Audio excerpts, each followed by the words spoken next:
Lesson 20. Review. Lessons 10 to 18. Hello. Today we will review everything we've learnt from lessons 10 to 18. So let's begin with a review of expressions of quantity. Here are some sentences for you. Each aisle is dirty. It seems like we went to every grocery store in the city. There were several kinds of cereal on sale. Ted's grocery store had many shoppers. Each and every and several and many are expressions of quantity. Now, each, every, several, and many usually come before a countable noun. A countable noun. Okay, we have some expressions of quantity that we usually put before a non-countable noun. They are a little and much and a great deal of. A great deal of plus non-count noun.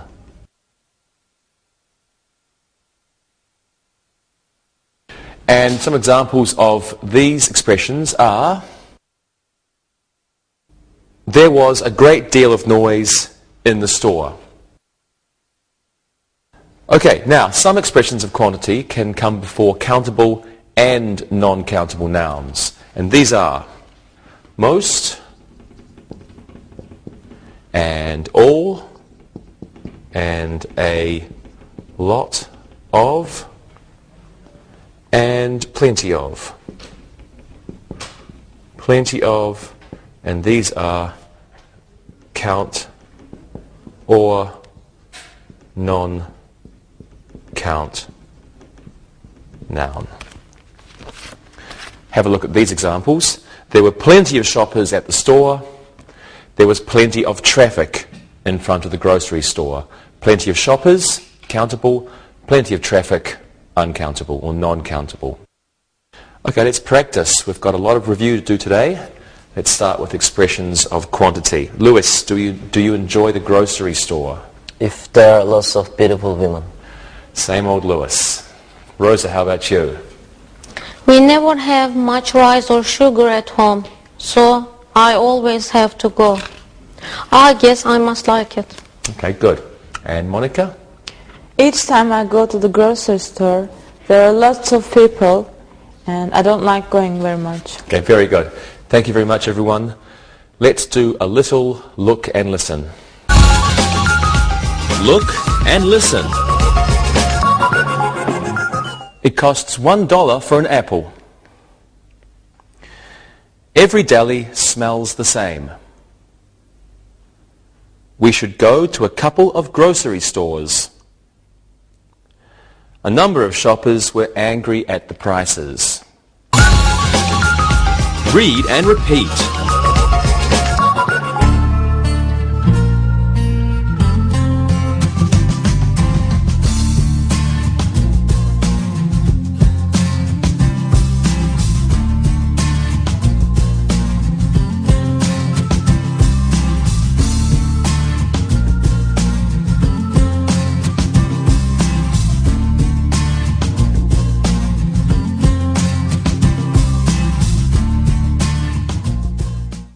Well, now let's review participle adjectives. Have a look. Shopping is boring for husbands. Alan is a bored shopper. In the first sentence, boring is a present participle. Boring, it's a present participle. It means it's an adjective and it has an active meaning. The noun it modifies performs an action. Let's have a look there. So we have shopping is boring for husbands. Shopping is the noun. Boring is our adjective. Shopping is boring for husbands. Boring modifies shopping, and it's the active meaning. So shopping bores. Okay. In the second sentence, bored is the past participle. Bored, it's the past participle. This means it's an adjective with a passive meaning. Boring, present participle with an active meaning. Bored, past participle with a passive meaning. So in our first sentence we said Alan is a bored shopper. It's a passive meaning. It means that Alan feels bored. Alan is a bored shopper, or if we change this a little bit, we could say Alan is bored by shopping. Alan is bored by shopping. So generally, ed, past participle adjectives, have a passive meaning. Okay, let's practice. Monica, who do you usually go to the grocery store with? I usually go with my brother. He's always puzzled. He doesn't understand why I don't like it, and he always looks at the girls. That's like Lewis. Yeah. Okay, Lewis? I usually don't go. I send my sister. She finds it exciting. Very good. And Rosa? I go with friends. We like to watch the other shoppers. They are amusing. Great. Thank you. Okay, let's have an amusing look and listen. Look and listen. Finding a good bargain is very satisfying for Jean. I saw my mother through the crowded aisle. Slow shoppers are very annoying. The terrified girl had lost her mum in the grocery store. Read and repeat.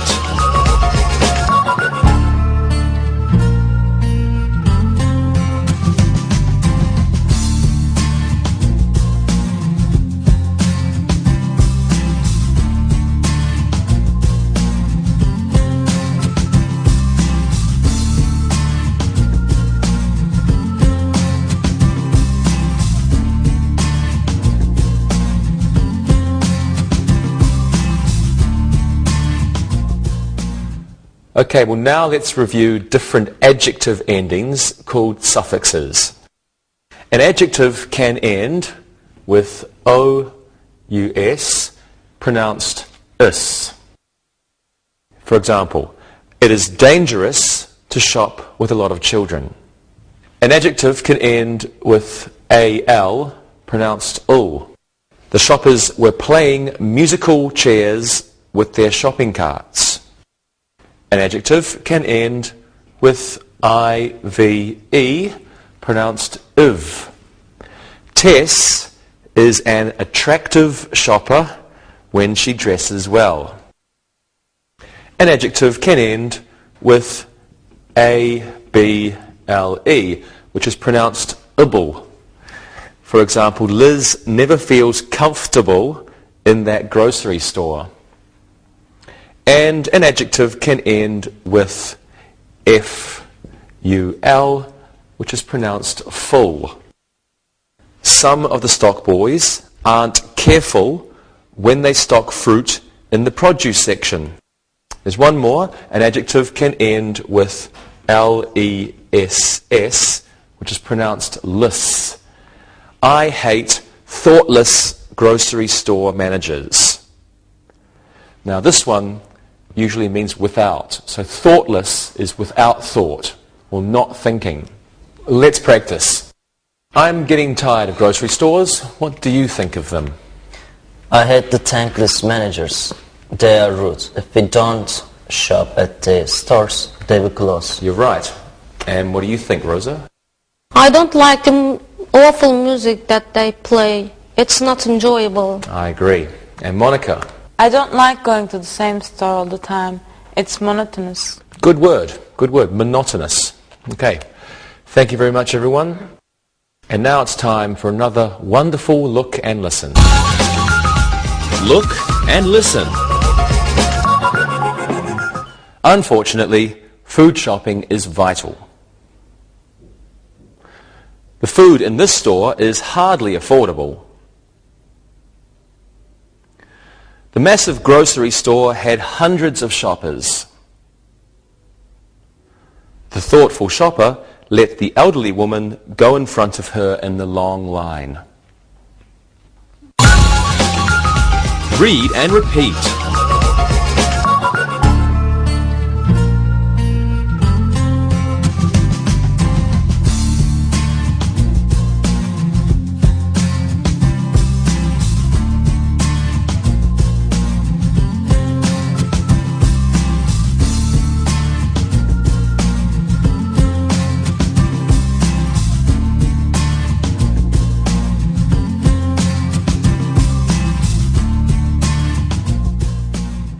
Now let's review phrases. A phrase is a group of words that does not contain a subject and a verb. So it's not a clause. It's a phrase and it doesn't contain subject and verb. Subject and verb.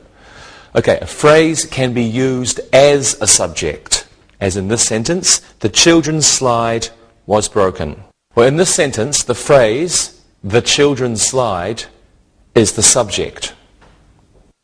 A phrase can be used as an object. We could hear the squeaky seesaw. In this sentence, the squeaky seesaw is a phrase, and it is being used as an object. We can use infinitive phrases in sentences. Have a look at this example. The playground director told us to leave the park. So in this sentence, to leave the park is an infinitive phrase. And we can use gerund phrases in sentences. Here's an example for you. Going to the playground isn't as much fun as it used to be. In this sentence, going to the playground is a gerund phrase. It's also the subject of that sentence. Let's practice this. Let's review phrases. What do you think of playgrounds now, Monica? I don't like to stay at the playground for long. They're for children. I agree. Lewis? Riding my skateboard at the playground is enjoyable. If I fall, there is always a beautiful girl to help me up. Yeah, I'm sure. And Rosa? Sitting on a bench at the playground is fun. I love children. Excellent. Thank you all. Now let's look and listen. Look and listen. The playground director found the lost child. The child asked his mum to help her on the slide. I asked the director where to park. Building castles in the sandbox is great fun. Read and repeat.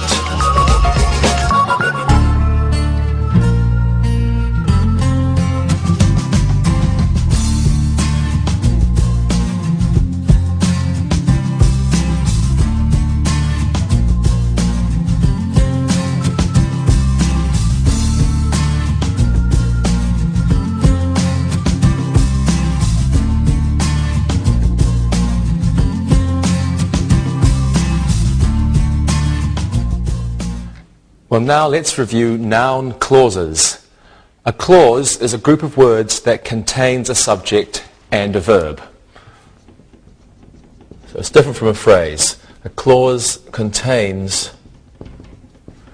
a subject and a verb. A subject and a verb. Now, a noun clause can begin with a question word, as in this example. Frank doesn't know where the camp is. In this sentence, where the camp is the noun clause. A noun clause can begin with whether or if. Have a look here. Betty doesn't know whether Greg has the oars. In this sentence, whether Greg has the oars is the noun clause. Another example for you. The camp director wonders if the camp needs a new raft. In this sentence, if the camp needs a new raft is the noun clause. A noun clause can begin with that, as in this example, I think that this tent is too old. In this sentence, that this tent is too old is a noun clause. Okay, well, let's practice now. Lewis, what do you think of all boy camps? I don't know where they are. I don't know what they are. I wouldn't go to one. Thank you, Lewis. Monica, what do you think of all girl camps? I don't know whether I would go to one. It might be boring. Maybe you would be right. And Rosa, what do you think of co-ed, i.e. boy and girl camps? It's obvious that they are the best camps. Guys can be interesting at times. Yeah, we can, can't we? Okay, thank you, everyone. Now, I think that you should look and listen. Look and listen. The children know that camping is fantastic. Pat doesn't know if he will attend camp this summer. What the camp director said was disturbing. Please tell me what happened to the children at the archery range. Read and repeat.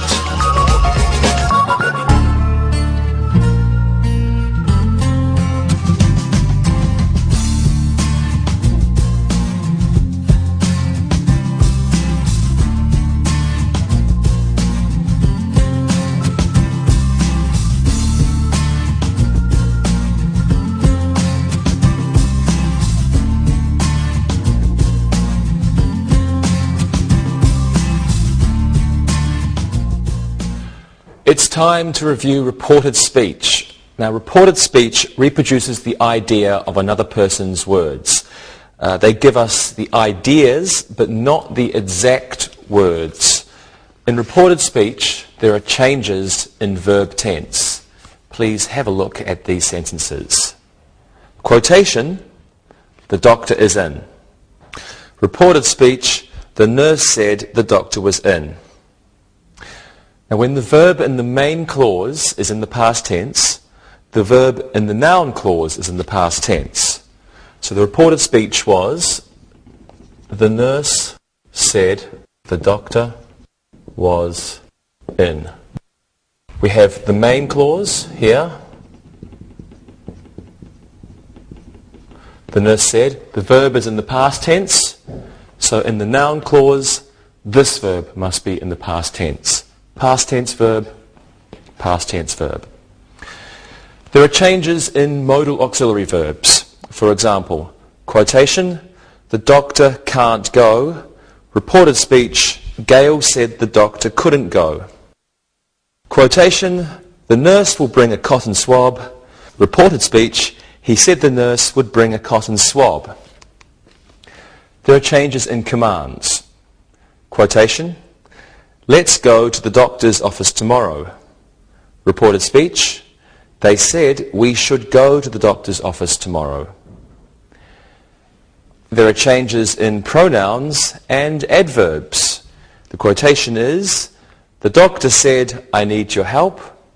Reported speech, the doctor said that he needed my help.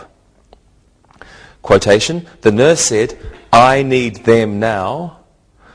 Reported speech, the nurse said she needed them then. Some verbs do not change. Quotation, Molly says the doctor isn't in. Reported speech, Molly says the doctor isn't in. This is usually when the verb in the main clause is in the present tense. Molly says, so the verb in the noun clause is also in the present tense. And some modals do not change. Quotation, Dr. Jones said, you should bring me a tongue depressor. Reported speech, Dr. Jones said that I should bring him a tongue depressor. Well, let's practice this now. What do you think of male doctors, Rosa? My mother said I shouldn't trust them. I feel more comfortable with the female doctors. Okay, if that's what makes you feel comfortable, that's fine. Monica? My father remarked that all doctors are bad. Really? All of them? I'm not sure about that. Okay, but Lewis, what do you think about female doctors? My dad said I could visit one if I liked, and of course, I liked. You will always be the same, Lewis. Okay, thank you very much, everyone. And now I think that you should look and listen. Look and listen. The patient said the nurse had been rude. Nancy stated that she might visit Dr. Moore next week. The nurse told me firmly that I must be on time. Nurse Adams said she needed 2 crutches. Read and repeat.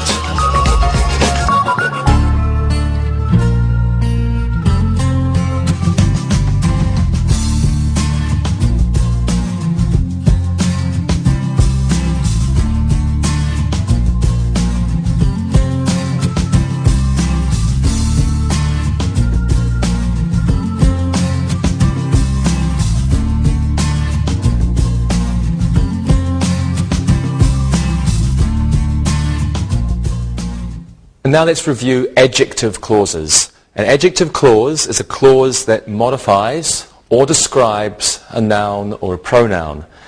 An adjective clause usually comes immediately after the noun or pronoun it describes, and it usually begins with the relative pronoun that, who, or which. So sometimes adjective clauses are called relative clauses. We use that, who, or which. That for personal things, who for people, which for things only. Here's an example for you. This hotel is the one that has free breakfasts. So that may replace the subject of a simple sentence. It may refer to ideas, things, or people. Here's an example for you. The hotel manager, who was in need of sleep, was arguing with the concierge. Now, in this sentence, who may replace the subject of a simple sentence. Who replaces subjects that refer to people.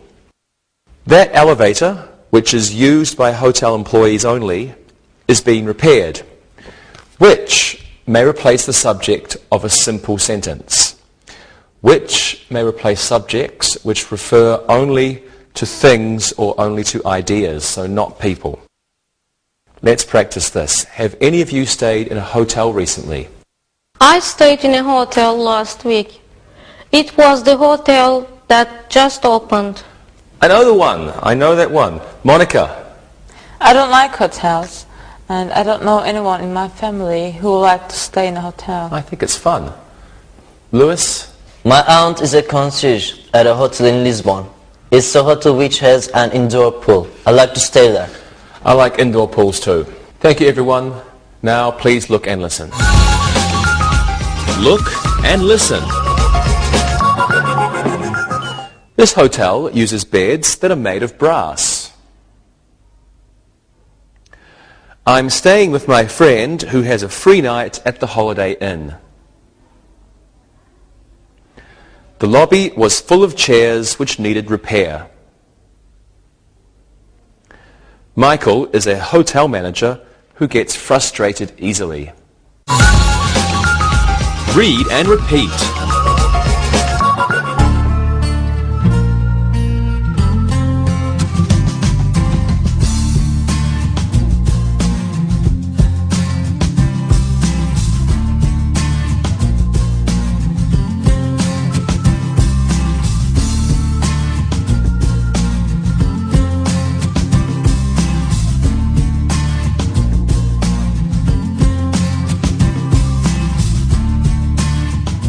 And now let's look at adverb clauses.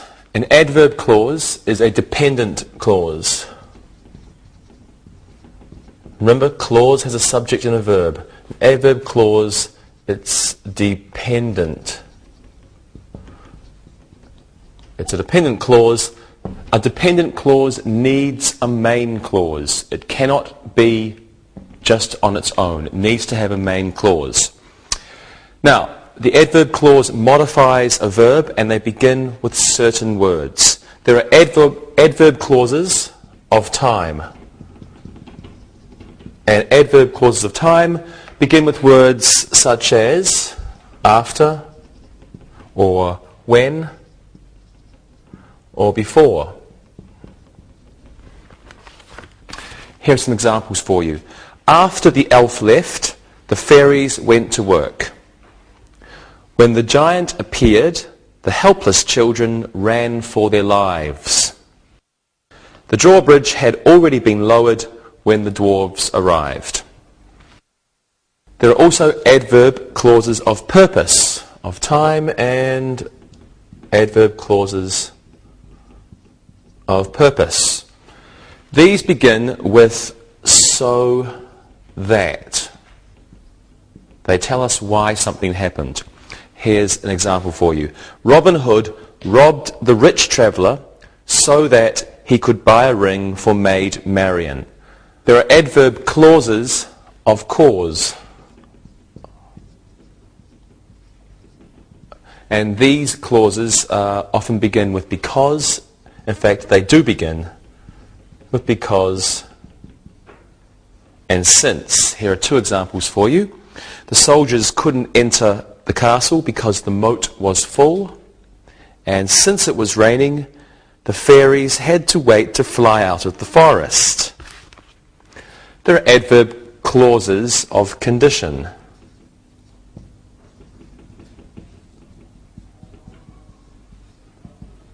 Now, these clauses begin with words such as if, whether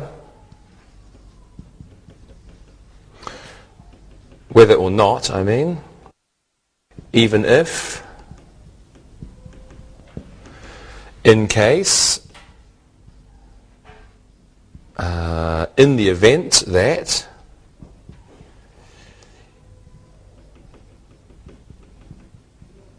a few more still, in the event that, unless,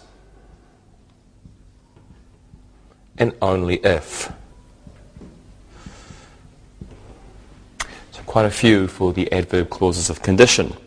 Here are some examples using these words. The elves will die if they don't find food soon. The prince will marry the village girl, whether or not the king likes it. Paul Bunyan can bring a tree down even if he doesn't have his axe. The queen will wear her crown in case the visiting king comes. In the event that there is a battle, the drawbridge must be raised. The giant won't leave the forest unless he is hungry, and the dwarves will be happy only if they finish their work. Okay, we have a few more yet to go. There are adverb clauses of contrast. I put this down here. Of contrast. Okay, these begin with words such as even though,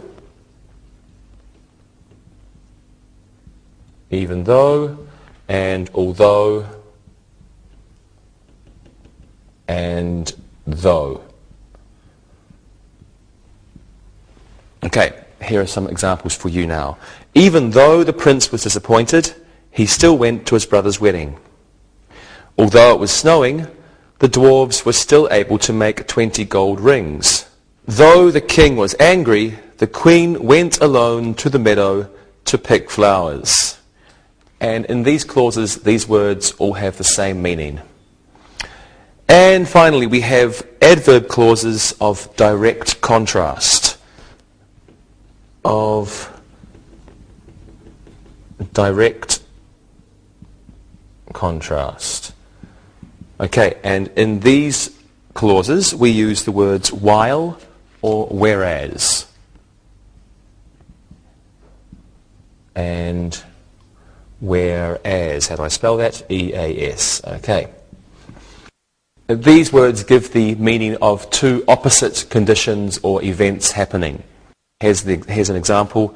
While the giant's wife was content, the giant was grumpy. And The castle towers were empty, whereas the courtyard was full. Let's practice. Lewis, would you like to be in a fairy tale? Sure, I'd like to be a prince so that I could marry a beautiful princess.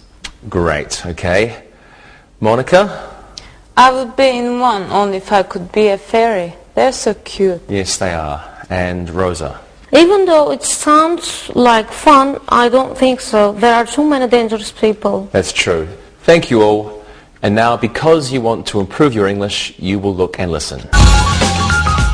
Look and listen. After the fairy godmother left, the girl found a silver coin on her dresser. Because it was so windy, the fairies had to fly close to the mountain. Robin Hood left early so that he could meet Friar Tuck in Sherwood Forest. When the giant woke up, someone had stolen his sheep. Read and repeat.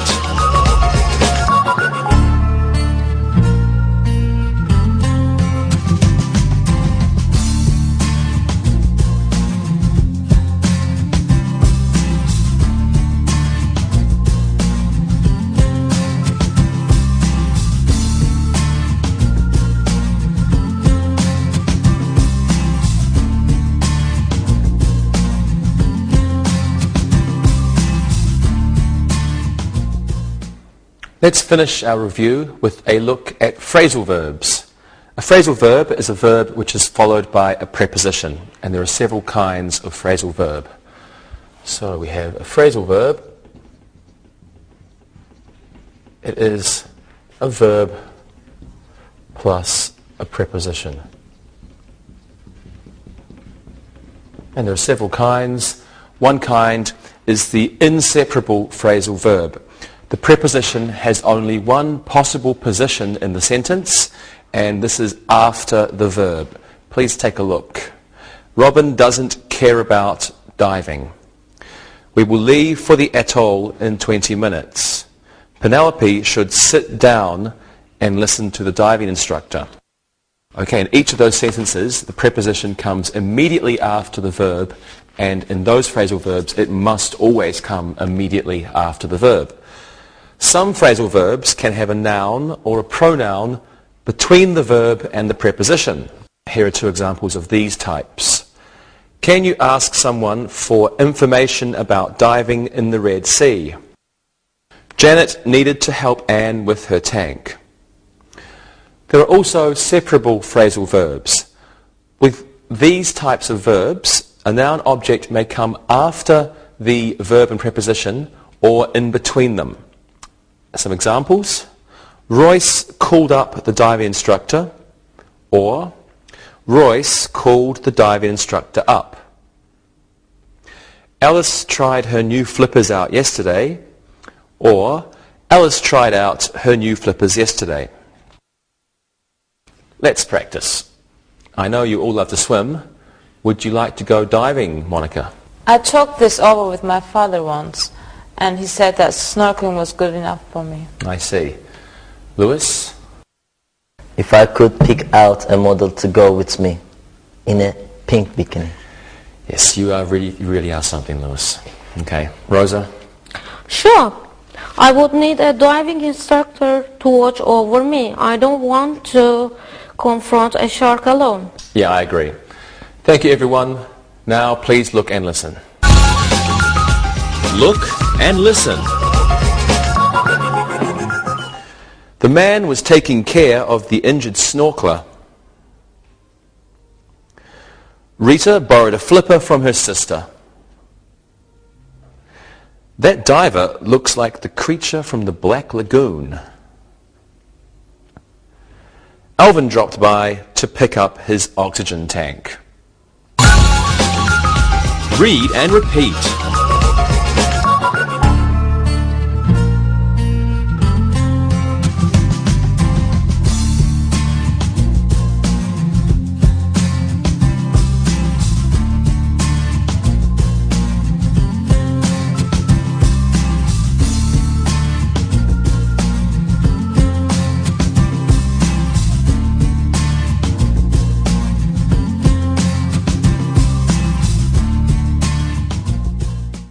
Okay, now let's do some exercises. Let's do some exercises using quantitatives.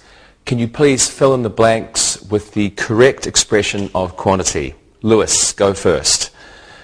The grocery store was practically empty. There weren't of shoppers there.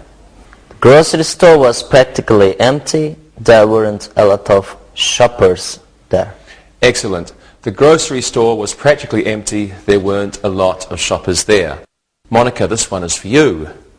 Something shopper had a book of coupons. Every shopper had a book of coupons. Thank you. Every shopper had a book of coupons. And Rosa, do the last one. Something of the cashiers were ill today. Both of the cashiers were ill today. Good. Both of the cashiers were ill today. Thank you very much. Well, now let's do another exercise. Please put the appropriate participle into the blank. Rosa, you go first. The husband was very at the grocery store. The husband was very bored at the grocery store. Great. The husband was very bored at the grocery store. Lewis, you do this one. Shopping with children can be very... Shopping with children can be very annoying. Super. Shopping with children can be very annoying. The last one's for you, Monica. The grocery store manager was with the lazy stock boys. The grocery store manager was frustrated with the lazy stock boys. Wonderful. The grocery store manager was frustrated with the lazy stock boys. Thank you all. It's time for another exercise. This one's going to be an exercise containing phrases, but they all have mistakes. So let's correct the mistakes. Lewis, you can go first. Go on the slides is difficult for fat people. Going on the slides is difficult for fat people. Good. Going on the slides is difficult for fat people. Monica, do this one. The mothers wanted leave the park, but their children weren't ready. The mothers wanted to leave the park, but their children weren't ready. Very good. The mothers wanted to leave the park, but their children weren't ready. Rosa, the last one's for you. Played at the playground is always more fun for children. Playing at the playground is always more fun for children. Fine. Playing at the playground is always more fun for children. Okay, thank you very much, everyone. Now let's do an exercise practicing noun clauses. Okay, we are all going to be objects. Rosa, you're a raft. Lewis, you are a tree. And Monica, you are an oar. Each of you give me a sentence about yourself using noun clauses. Rosa? I don't know why these wet children are on me. Okay, very good. Lewis? I can't hear what the birds are saying to me. Okay, and Monica? What the boat said to me was horrible. Okay, you're all very funny. Thank you. Now let's do an exercise using reported speech. This should be fun. Lewis, you're a doctor. Monica, you're a patient. Rosa, you're a nurse. And you are all angry. Okay? Give us a sentence using reported speech. Lewis? Rosa, you are an idiot. You said this patient was feeling better. Louis, you didn't hear. The patient said he wasn't ill anymore. He wants to go home. Monica? You didn't hear? My roommate said he wasn't ill anymore. Both of you should quit your jobs. Great, great. Good job, everyone. Okay, it's time to do an exercise practicing adjective clauses. Please fill in the blanks with the appropriate adjective clause. This time you're not angry, okay? So you can be nice to each other this time. Rosa, you go first. The elevator, something, could only reach the 9th floor of the hotel. The elevator, which wasn't working properly, could only reach the 9th floor of the hotel. Super. The elevator, which wasn't working properly, could only reach the 9th floor of the hotel. Monica, do this one. That is the concierge. That is the concierge who was so kind to the blind man. Okay. That is the concierge who was so kind to the blind man. Lewis, you can do the last one. The Holiday Inn is a hotel. The Holiday Inn is a hotel that usually has live music on Friday nights. Good job. The Holiday Inn is a hotel that usually has live music on Friday nights. Thank you. And now let's do an exercise reviewing adverb clauses. Please put an appropriate connector in front of each adverb clause in the following sentence. Monica, you can go first. Something, the children weren't naughty, Santa hadn't brought them what they wanted. Even though the children weren't naughty, Santa hadn't brought them what they wanted. Good. Even though the children weren't naughty, Santa hadn't brought them what they wanted. Rosa, can you do this one? Please put my stocking up, something I forget it. Please put my stocking up in case I forget it. Great. Please put my stocking up in case I forget it. And Lewis, you can do the last one. The adults can open their presents, something the children are finished. The adults can open their presents after the children are finished. Excellent. The adults can open their presents after the children are finished. Wonderful. Thank you very much, everyone. Now it's time for our very, very, very last exercise. This is the last one ever. Please put an appropriate preposition after each verb to form a phrasal verb. Monica, can you go first? We should leave something the atoll soon. We should leave for the atoll soon. Good. We should leave for the atoll soon. Lewis, do this one.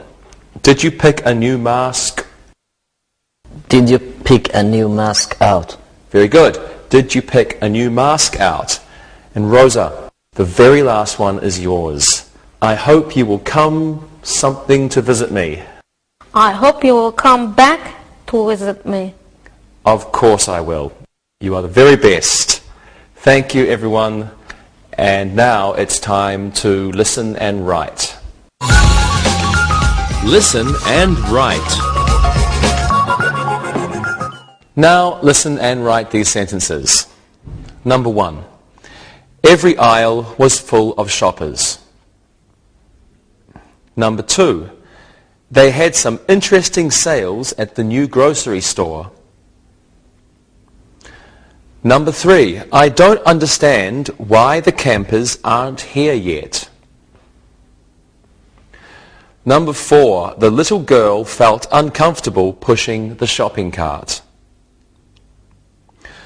Number 5. The busboy who had been at the front door was fired yesterday.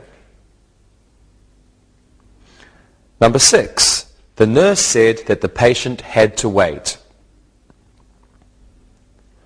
Number 7. After the giant finished eating, the elves came out of the cave. Number 8. If the genie doesn't grant Mary a wish, she will certainly cry. Number 9. Dwarves are short, while giants are very tall. Number 10. The diver looked at the jellyfish cautiously. Now check your work. Number 1. Every aisle was full of shoppers. Number 2. They had some interesting sales at the new grocery store. Number 3. I don't understand why the campers aren't here yet. Number 4. The little girl felt uncomfortable pushing the shopping cart. Number 5. The busboy who had been at the front door was fired yesterday. Number 6. The nurse said that the patient had to wait. Number 7. After the giant finished eating, the elves came out of the cave. Number 8. If the genie doesn't grant Mary a wish, she will certainly cry. Number 9. Dwarves are short, while giants are very tall. Number 10. The diver looked at the jellyfish cautiously. Read the following story and answer the questions. Read and answer. Frank has two businesses, a flower shop and a pet store. When he is bored with them, he likes to write short stories. He says that it helps him to deal with stress. It is also a useful hobby. He sometimes makes a lot of money from his stories. Frank is presently writing a story about a witch and her boyfriend. She and the boyfriend, who is really a vampire, have lots of fun. Because they are both evil, they play terrible tricks on people and animals. When they are finished, the witch takes off her broom and the vampire goes back to his castle. He usually sleeps in a coffin in the tower. They only meet about twice a week. As a result, the creatures that live in the forest are safe and secure most of the time. Now listen and answer the questions. Number 1, how many businesses does Frank own? Number 2, what does he do in his free time? Number 3, why does he write? Number 4, why is his hobby useful? Number 5, what is Frank's new story about? Number 6, why do they play terrible tricks? Number 7, what does the witch ride?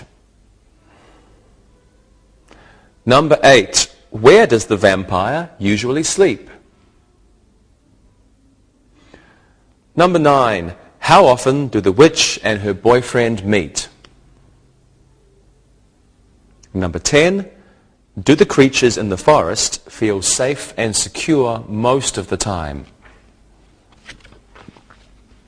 Now check your answers. Number 1, how many businesses does Frank own? He owns 2 businesses. Number 2, what does he do in his free time? He writes short stories. Number 3, why does he write? It helps with his stress. Number 4, why is his hobby useful? He makes money writing his stories. Number 5, what is Frank's new story about? It's about a witch and her boyfriend. Number 6, why do they play terrible tricks? They play terrible tricks because they are both evil. Number 7, what does the witch ride? The witch rides a broom. Number 8, where does the vampire usually sleep? He usually sleeps in a coffin in the tower. How often do the witch and her boyfriend meet? They meet twice a week. And number 10, do the creatures in the forest feel safe and secure most of the time? Yes, they feel safe and secure most of the time. Well, thank you for studying with me and my assistants in this Level 3 English for You project. Remember to keep practicing, go over the tapes, or the VCDs, look at them again, learn your vocabulary, and practice, practice, practice. And if you meet anyone who speaks English, practice with them, say hello, they'll probably talk to you back. Okay, good luck and bye-bye.